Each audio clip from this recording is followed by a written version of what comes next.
नमस्कार मंडळी, कसे आहात? मी आरतीच किचनमध्ये तुमचं खूप खूप स्वागत करते. आज आपण ड्रायफ्रूटचे लाडू बनवतोय. तर हे लाडू बनवण्यासाठी आपण इथे गुळाचा किंवा साखरेचा उपयोग केलेला नाही. शिवाय इथे पाक देखील आपल्याला बनवायचा नाही. अगदी सोपे आणि सहजपणे बनतील अशा सोप्या पद्धतीने मी तुम्हाला हे लाडू कसे बनवायचे ते दाखवणार आहे. तर ड्रायफ्रूट्स लाडू बनवण्यासाठी लागणारं सुरुवातीला साहित्य सांगते. तर आता हे सर्व साहित्य घरातली कुठलीही वाटी घ्यायची, त्याच्याने आपल्याला हे सर्व प्रमाण घ्यायचं आहे. तर आता ह्या वाटीने मी इथे हे सर्व प्रमाण घेतलेलं आहे. तर 1.5 वाटी मी इथे काजू घेतलेले आहेत. काजू इथे बारीक असे कट करून घेतलेत. त्यानंतर 1.5 वाटी इथे बदाम देखील घेतलेले आहेत. काजू बदाम आपल्याला इथे कट करून घ्यायचं. त्यानंतर 1 वाटी हे पंपकिन सीड आहेत ते घेतलेले आहेत, म्हणजेच भोपळ्याच्या बिया. हे काळे मनुके अर्धी वाटी आणि आपले जे रेग्युलर मनुके असतात ते अर्धी वाटी घेतलेत. पाव वाटी इथे पिस्ता घेतलेला आहे. पिस्ता देखील कट करून घेतला आहे. त्यानंतर 4 चमचे खसखस घेतलेले आहे. 1 वाटी सुकं खोबरं घेतलेलं आहे किसून आणि इथे खजूर घेतलेली आहे. ही खजूर मी इथे फोडून याच्यामधली जी बी आहे ती काढून घेतलेली आहे. जर याच्याऐवजी काळी खजूर तुम्हाला भेटली तर नक्कीच तुम्ही ती काळी खजूर वापरा. माझ्याकडे नव्हती म्हणून मी ही खजूर वापरलेली आहे. तर सुरुवातीला आता आपल्याला ही खसखस छान अशी भाजून घ्यायची आहे. आता ही खसखस भाजण्यासाठी फारसा वेळ तसा तर लागत नाही. 1 मिनिटात ही खसखस छान अशी भाजल्या जाते. आता हे खसखस खाण्याचे फायदे काय? तर खसखसमुळे मन शांत राहतं, त्याचबरोबर तणाव देखील कमी होतो. त्याचबरोबर आपली जी पोटामध्ये जळजळ होती ती देखील कमी होते आणि झोप शांत लागते. त्यामुळे आपण इथे खसखसचा आवर्जून वापर करायचा आहे. आता इथे माझी खसखस छान अशी भाजल्या गेलेली आहे. तिचा रंग देखील बदललेला आहे. तुम्ही ते बघू शकता. आता ही खसखस आपण एका ताटामध्ये काढून घेऊयात. आता त्याच कढईमध्ये आपल्याला 2 चमचे साजूक तूप टाकून घ्यायचं आहे.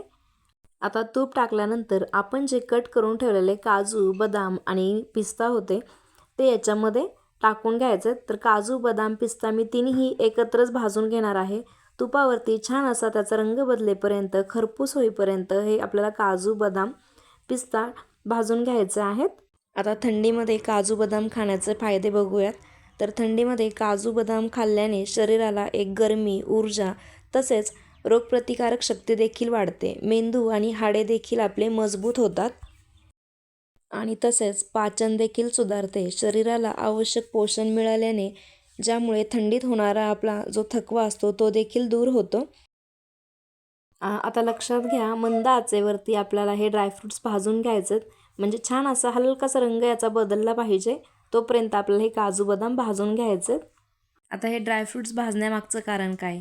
याच्यामध्ये थोडासा ओलसरपणा असतो. जर आपण हे ड्रायफ्रूट्स भाजून न घेता असेच जर याचे लाडू बनवले तर ते लवकर खराब होण्याची शक्यता असते.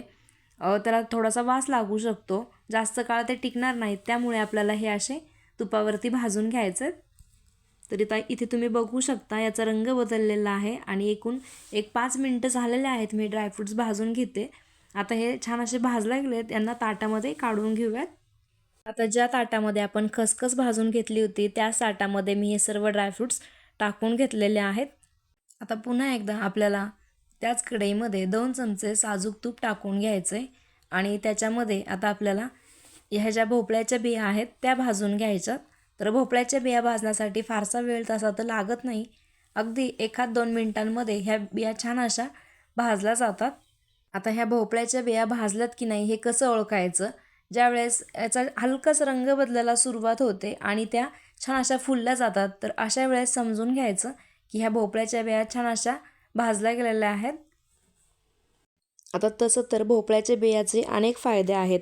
जसे की हृदयाचे आरोग्य सुधारवते, रक्तातील साखर नियंत्रणात राहते, रोगप्रतिकारक शक्ती वाढवते, झोप चांगली लागते आणि तसंच वजन देखील आपलं नियंत्रित राहते. आता इथे 1-2-3 मिनटं झालेले आहेत आणि बिया छान अशा भाजल्या गेल्यात. आता यांना देखील आपण प्लेटमध्ये काढून घेऊयात.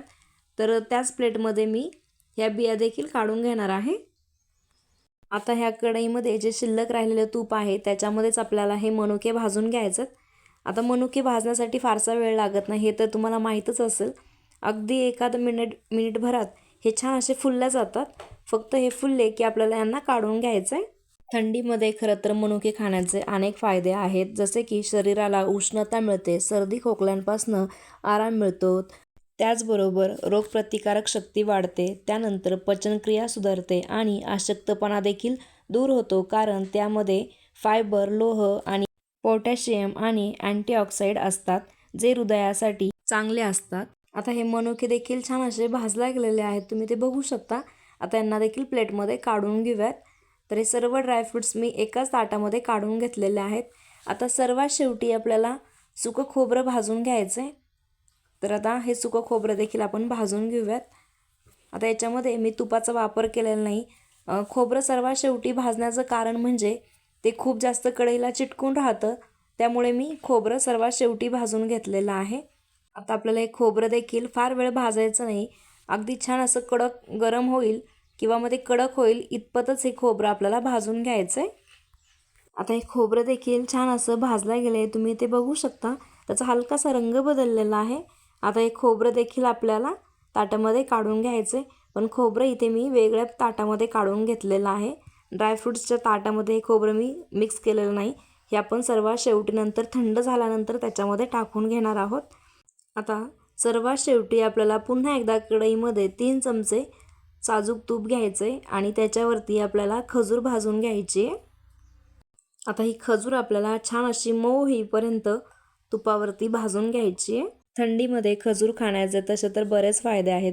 खजूर गरम असल्यामुळे शरीराला उष्णता, ऊर्जा व ऊब मिळते, तसेच रोगप्रतिकारक शक्ती देखील वाढवते. त्याचबरोबर रक्तवाढीसाठी देखील फायदा होतो. आता एक गोष्ट लक्षात घ्या, ज्यावेळेस आपण खजूर घेतो त्यावेळेस खजूर घेताना मऊ अशी बघून घ्यायची आणि खजूर थोडीशी आता मऊ व्हायला वेळ लागतो, ती पटकन अशी मऊ होत नाही. खजूर जर आपण चांगली मऊ बघून घेतली तर ती पटकन शिजल्या जाते. ती जशी जशी शिजते तशी तशी ती मऊ व्हायला सुरुवात होते. तर आता इथे छान अशी खजूर देखील आपली मऊ झालेली आहे, तुम्ही ते बघू शकता. हिला देखील आता प्लेटमध्ये काढून घेऊयात. आता हे आपल्याला थंड होऊ द्यायचे सर्व जिन्नस.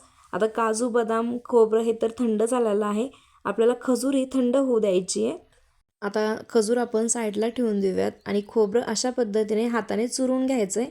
ते अगदी पटकन चुरलं जाते, म्हणजे त्याचा छान असा भुगा होतो आहे.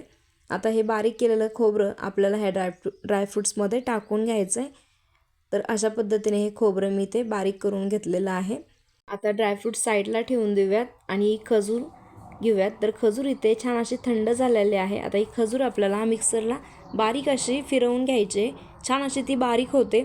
खूप जास्त एका टाईमला टाकायची नाही, अगदी थोडी थोडी आपल्याला ही खजूर मिक्सरला वाटून घ्यायचे.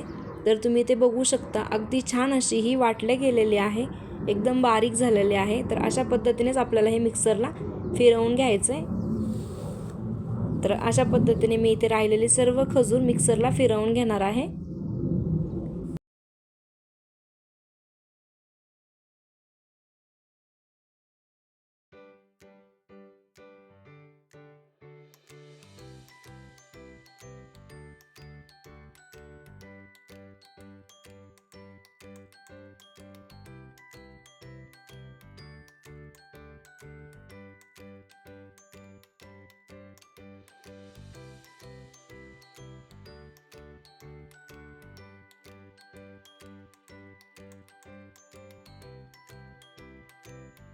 आता ही संपूर्ण खजूर मी मिक्सरला बारीक करून घेतलेले आहे, तुम्ही ते बघू शकता. आता ही खजूर आपल्याला छान अशी ह्या ड्रायफ्रूट्समध्ये मिक्स करून घ्यायचे. आता हे सगळे ड्रायफ्रूट्स आपल्याला छान असे मळून घ्यायचेत, एकजीव झालं पाहिजे. म्हणजे खजूर, काजू, बदाम, खोबरं, मनुके सर्व एकजीव झालं पाहिजे. आता इथे तुम्ही बघू शकता, अगदी छान ही खजूर सर्व ड्रायफ्रूट्समध्ये मिक्स झालेले आहे. आता याचे लाडू वळवायला घ्यायचेत. तर आता हे ड्रायफ्रूटचे लाडू असल्यामुळे खूप जास्त मोठी साईज धरायची नाही, अगदी छोटे छोटे याचे लाडू बनवायचेत आपल्याला. अगदी घरातले लहान मुलं जरी म्हटलं ना तरी देखील हे लाडू अगदी सहजपणे बनवू शकतात. अशा पद्धतीने मी ते सर्व लाडू बनवून घेते.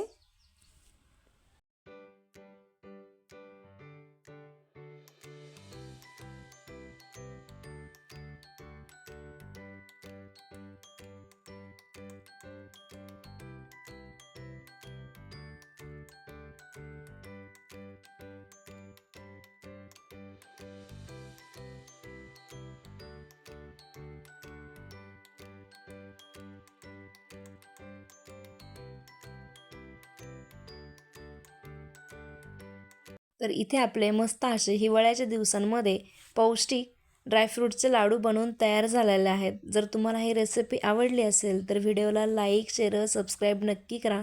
पुन्हा एकदा भेटूया अशाच एका नवीन रेसिपीसोबत. तोपर्यंत धन्यवाद.